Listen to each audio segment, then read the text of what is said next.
फलेको चाहिँ कता छ त टिभी साथी हुन्न फलेको कता छ देखाउनु न भोइस त पछि हालिदिन्छु कि म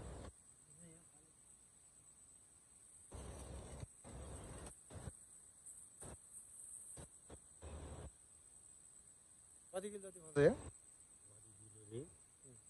यो लगभग अन्दाजी तपाईँको कति 30 देखि 40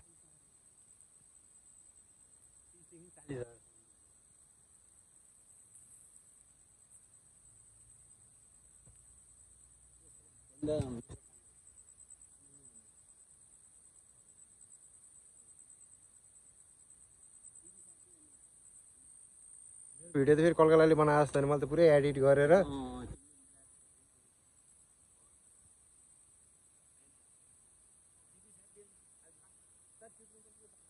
जमदार हो कि मान्छे अवकाश प्राप्त पार्टी साटी भनेर लेख्दिनँ अवकाश प्राप्त जमदार साहबबाट चाहिँ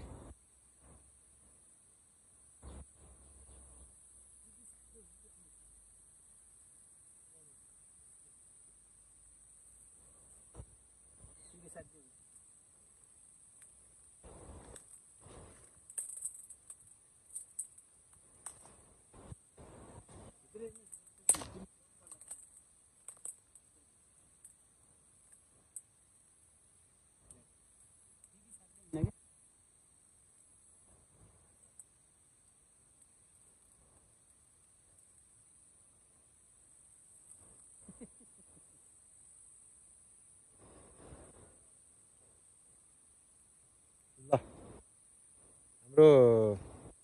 टेकबहादुर लामाज्यू भूतपूर्व नेपाली सेनाको चाहिँ अवकाश प्राप्त जमदार साहब पनि हुनुहुन्छ अहिले चाहिँ उहाँ चाहिँ जमदारबाट नेपाल सरकारको चाहिँ अवकाश प्राप्त भएपछि चाहिँ अहिले आएर चाहिँ कृषि व्यवसायमा चाहिँ जोडिनु भएको छ उहाँले चाहिँ प्रत्येक वर्ष चाहिँ काँक्रो डल्ले खुर्सानी जस्ता विभिन्न किसिमका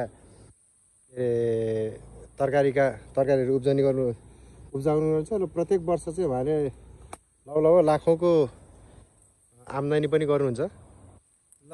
टेकबहादुर ठुलबाउले चाहिँ वर्षमा काँक्रोबाट चाहिँ कति उत्पादन गर्नुहुन्छ कति किलो जति उत्पादन गर्नुहुन्छ अब किलोको हिसाब त मैले किलोको हिसाब त गरेको छैन है कि त्यहाँ रिकर्ड चाहिँ राखेको छ अन्दाजी एक डोको मकै आउने ठाउँमा मैले लगाएको तपाईँको 40 देखि 45